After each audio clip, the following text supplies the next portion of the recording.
سامعین، سلطان صلاح الدین ایوبی رحمۃ اللہ تعالی علیہ، آپ کا تذکرہ خیر ہو رہا ہے۔ 532 ہجری 1138 عیسوی یہ آپ کا سن ولادت ہے۔ اس میں آپ کی ولادت ہوئی عراق، موجودہ عراق کے شہر تکریت میں، اور اس وقت یہ کردستان کا علاقہ کہلاتا تھا، اور کرد ایک قبیلہ اور ایک قوم تھی مسلمانوں کی اپنے اس علاقے کے حوالے سے، تو آپ نسلاً کرد قوم سے ہی تعلق رکھتے ہیں۔ پھر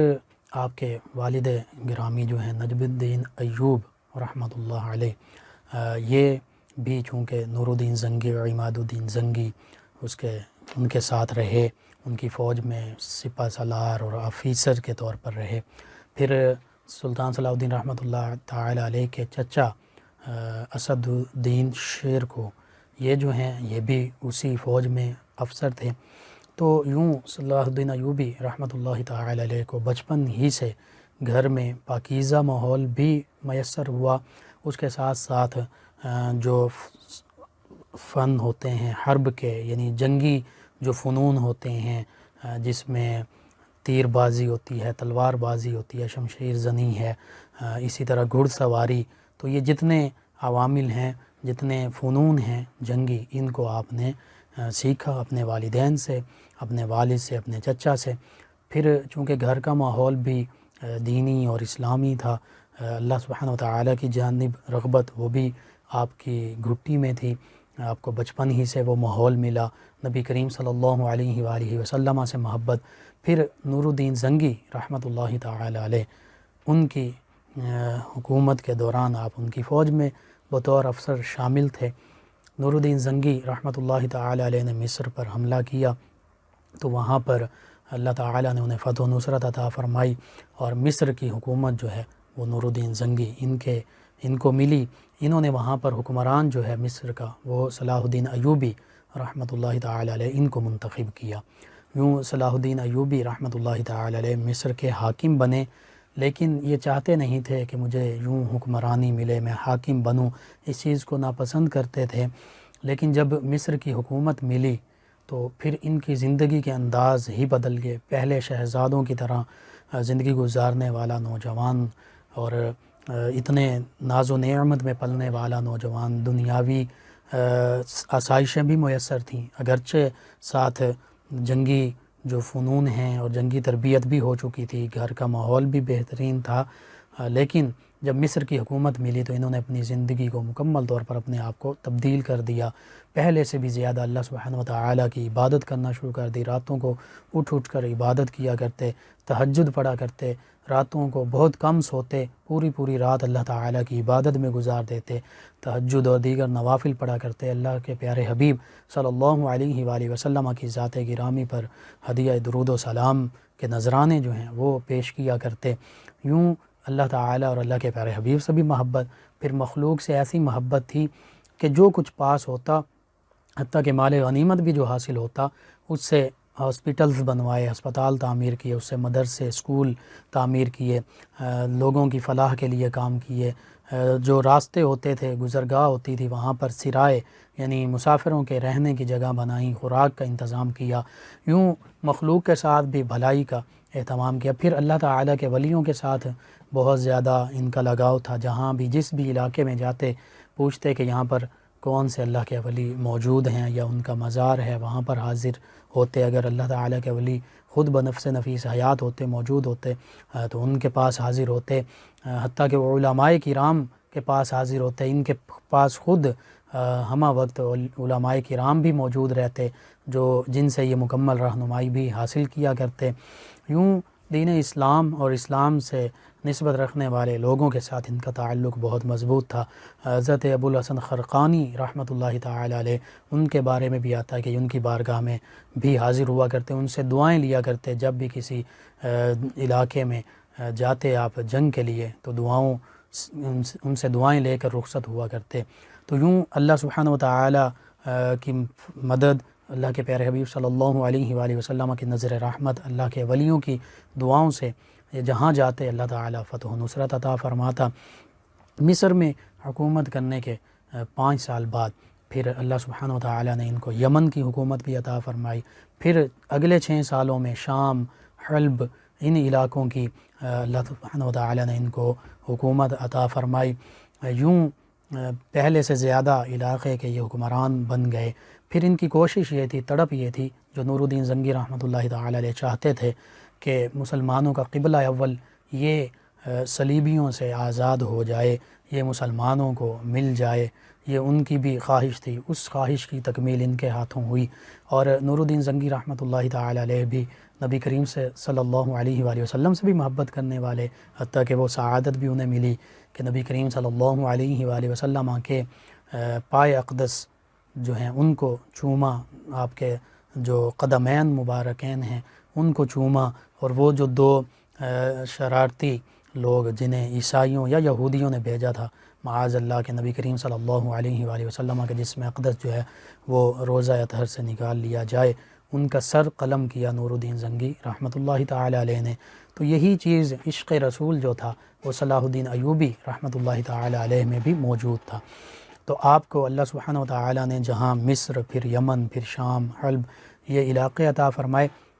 جب آپ کو مصر کی حکومت ملی اس وقت بھی آپ فرماتے ہیں کہ میں نے دل میں میرے یہ آیا کہ اگر اللہ نے مجھے مصر کی حکومت دی ہے تو انشاءاللہ فلسطین کی حکومت جو ہے بیت المقدس یہ بھی مجھے اللہ سبحانہ وتعالی عطا فرمائے گا۔ حتیٰ کہ سلطان صلاح الدین ایوبی رحمۃ اللہ تعالی علیہ ایسی شخصیت ہیں، اگرچہ جہاں ضرورت پڑی چونکہ صلیبی جو تھے وہ مسلمانوں کو تنگ کرتے تھے، ظلم کرتے تھے، حتیٰ کہ جو مسلمانوں کے قافلے حجاز مقدس کی جانب، مکۃ المکرمہ کی جانب، مدینہ طیبہ کی جانب جا رہے ہوتے، حاجیوں کو سر عام قتل کر دیا کرتے۔ ان سبھی باتوں پر صلاح الدین ایوبی رحمۃ اللہ تعالی علیہ نے بطور مسلم حکمران بارہا منع کیا، روکا کہ بھئی یہ کام نہ کرو، لیکن صلیبی جو ہیں وہ اپنے ان شرارتوں سے باز نہ آئے۔ بس حتیٰ کہ ریجینالڈ جو صلیبیوں کا بڑا سردار تھا، اس نے ایک بہت بڑی فوج تیار کی، اور اس کا مقصد یہ تھا کہ معاذ اللہ ثم معاذ اللہ مدینہ طیبہ پر، حجاز مقدس پر حملہ کیا جائے، اور ساتھ ہی وہ اپنی اس خباثت میں یہاں تک بڑھ چکا تھا کہ وہ پیارے آقا صلی اللہ علیہ وآلہ وسلم کی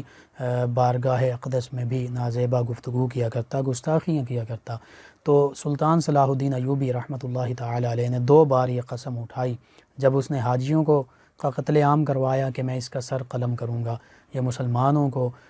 مظلومیت کے ساتھ یوں قتل کر دیتا ہے۔ دوسری مرتبہ سلطان صلاح الدین ایوبی رحمۃ اللہ تعالی علیہ نے قسم اٹھائی کہ میں ریجینالڈ کا سر قلم کروں گا، جب اس نے نبی کریم صلی اللہ علیہ وآلہ وسلم کی بارگاہ میں گستاخی کی، اور خصوصاً مدینہ طیبہ کی جانب وہ حملے کی نیت سے بڑھا ہزاروں کی تعداد میں فوج لے کر۔ تو پھر حطین کے مقام پر صلاح الدین ایوبی رحمۃ اللہ تعالی علیہ بھی اپنی سپاہ لے کر اس کے مقابلے میں آئے۔ ان کے پاس 12,000 کا لشکر ہے، ادھر جو ریجینالڈ ہے اس کے پاس 50,000 حتیٰ کہ 60,000 تک کی بھی تعداد، اور اس سے زیادہ کی بھی تعداد بتائی جاتی ہے، یہ اتنا لشکر موجود ہے۔ اور پھر وہاں پر حطین کے مقام پر بہت ہی شدت کی لڑائی ہوئی، جس میں تقریباً آدھے جو صلیبی تھے وہ مارے گئے، اور باقی جو آدھے تھے وہ گرفتار ہوئے، اور یوں حطین سے پھر ہوتے ہوئے صلاح الدین ایوبی رحمۃ اللہ تعالی علیہ انہوں نے بیت المقدس کی جانب رخ کیا، اور اللہ سبحانہ وتعالی نے بیت المقدس، فلسطین جو قبلہ اول ہے، وہ ان کے ہاتھوں سے فتح کروایا یوں۔ اور پھر جس دن فتح ہوا، اس سے تقریباً 90 سال پہلے تک مسلمانوں ہی کے پاس تھا، یعنی سیدنا عمر فاروق اعظم رضی اللہ عنہ کے دور مبارکہ میں قبلہ اول بیت المقدس جو ہے فلسطین، اس پر اللہ سبحانہ وتعالی نے مسلمانوں کو حکومت عطا فرمائی۔ اس وقت سے لے کر تقریباً 1099 عیسوی تک یہ مسلمانوں ہی کے پاس رہا، لیکن 1099 عیسوی میں اس پر صلیبیوں کا قبضہ ہو گیا۔ ان کے قبضے کے بعد پھر یہ 1187 میں سلطان صلاح الدین ایوبی رحمۃ اللہ تعالی علیہ ان کے ہاتھوں بیت المقدس جو ہے دوبارہ آزاد ہوا۔ اور سلطان صلاح الدین ایوبی رحمۃ اللہ تعالی علیہ چونکہ نبی کریم صلی اللہ علیہ وآلہ وسلم کی مکمل پیروی کی بھی کوشش کرتے، جیسے پیارے آقا صلی اللہ علیہ وآلہ وسلم اکثر صبح کے بعد اور خصوصاً جمعۃ المبارک میں آغاز فرمایا کرتے کسی بھی غزوہ کے لیے تشریف لے جاتے تو سلطان صلاح الدین ایوبی رحمۃ اللہ تعالی علیہ کا بھی یہی طریقہ تھا۔ جمعۃ المبارک کے دن آغاز ہوتا، اللہ تعالیٰ کی بارگاہ میں دعائیں بھی مانگی جاتی، نماز کا وقت ہوتا، نماز بھی ادا کی جاتی۔ تو یوں اللہ سبحانہ و تعالیٰ نے جب انہوں نے بیت المقدس کی جانب رخ کیا تو چند دن وہاں پر بھی خون ریزی کا عالم رہا، لیکن اس کے بعد پھر عیسائیوں نے اس شرط پر کہ ہم اس شہر کو چھوڑ دیتے ہیں اور ساتھ ہی فدیہ بھی دیں گے، وہاں سے نکلنا جو ہے اسے منظور کیا۔ سلطان صلاح الدین ایوبی رحمۃ اللہ تعالی علیہ نے جب جنگ ختم ہوئی تو اس کے بعد کسی بھی عیسائی کو اس پر کوئی ظلم نہیں کیا، کسی کو مارا نہیں، حتیٰ کہ جو فدیہ نہیں دے سکتے تھے انہیں ایسے ہی جانے کی اجازت دے دی۔ یہ بھی کہا کہ جو جتنا اپنا سامان جو کچھ لے کر جانا چاہتا ہے وہ لے جائے، کسی کو روکا نہیں جائے گا، اور اکثر لوگوں کا فدیہ جو ہے وہ خود سلطان صلاح الدین ایوبی رحمۃ اللہ تعالی علیہ اور آپ کے بھائی نے اپنی جیب سے ادا کیا۔ یوں مسلمانوں نے عیسائیوں کے ساتھ بہت ہی بھلائی کا معاملہ کیا۔ پھر اس کے بعد بھی تیسری جو صلیبی جنگ کا آغاز ہوا 1192 عیسوی میں، اس میں سلطان صلاح الدین ایوبی رحمۃ اللہ تعالی علیہ ان کے پاس ہزاروں کی تعداد میں مسلمان ہیں، ادھر سے 6 لاکھ عیسائی ہیں، جن میں فرانس کا بادشاہ اگسٹس بھی ہے، اسی طرح انگلستان کا جو بادشاہ ہے رچرڈ یہ بھی موجود ہے، جرمنی کا بادشاہ جو ہے باربروسا یہ بھی موجود ہے، اور یوں بڑی شدت کی جنگ ہوئی۔ جو عکا کا علاقہ ہے فلسطین کا، یہ مسلمانوں سے چھن گیا، مسلمانوں نے 2 لاکھ اشرفیاں جو ہیں وہ دینا منظور کیں اور اس علاقے سے نکل آئے، لیکن اس معاہدہ یہ ہوا کہ مسلمان یہ 2 لاکھ اشرفیاں دے دیں تو یہ بالکل آزادی کے ساتھ یہاں سے جا سکتے ہیں، لیکن رچرڈ اور دیگر جو صلیبی تھے انہوں نے اس معاہدے کی پاسداری نہ کی، مسلمانوں کا قتل عام کیا۔ سلطان صلاح الدین ایوبی رحمۃ اللہ تعالی علیہ کو کے ساتھ ایک المیہ یہ بھی ہوا کہ جو دیگر سلاطین عالم تھے، مسلمانوں کے جو دیگر بادشاہ تھے، انہوں نے ان کی طرف کمک بھی نہ پہنچائی، سپاہ نہ پہنچائی، تو اس وجہ سے انہیں وہاں سے بھی وقتی طور پر پسپا ہونا پڑا۔ پھر اس کے بعد اسقلان جو فلسطین کی بندرگاہ ہے، اس کی جانب عیسائی بڑھے تو سلطان صلاح الدین ایوبی رحمۃ اللہ تعالی علیہ نے خود ہی اس شہر کو تباہ کر دیا۔ جب عیسائی یہاں پہنچے دیکھا انہوں نے کہ وہاں اینٹوں کے علاوہ انہیں کچھ بھی نہ ملا۔ پھر اس تیسری صلیبی جنگ میں مسلمانوں کا یہ نقصان ہوا، ایک عکا جو ہے یہ ہاتھ سے گیا، اور جو اسقلان ہے یہ آزاد علاقہ ٹھہرا، لیکن عیسائی جو ہیں تقریباً 6 لاکھ کی تعداد میں ان صلیبی جنگوں میں مارے گئے، اور اللہ سبحانہ و تعالی نے سلطان صلاح الدین ایوبی رحمۃ اللہ تعالی علیہ ان کے دست مبارکہ سے فلسطین اور بیت المقدس کو مسلمانوں کے لیے وا فرمایا۔ اور لین پول جو انگریز مورخ ہے، اس نے بھی سلطان صلاح الدین ایوبی رحمۃ اللہ تعالی علیہ کی رحم دلی، نرم دلی اس کا تذکرہ کیا، حتیٰ کہ وہ تو یہاں تک لکھتا ہے کہ آپ نیکی کا مجسمہ تھے، اور شرفاء جو ہیں وہ آپ کی وجہ سے شرارتوں سے باز رہتے تھے۔ بہرحال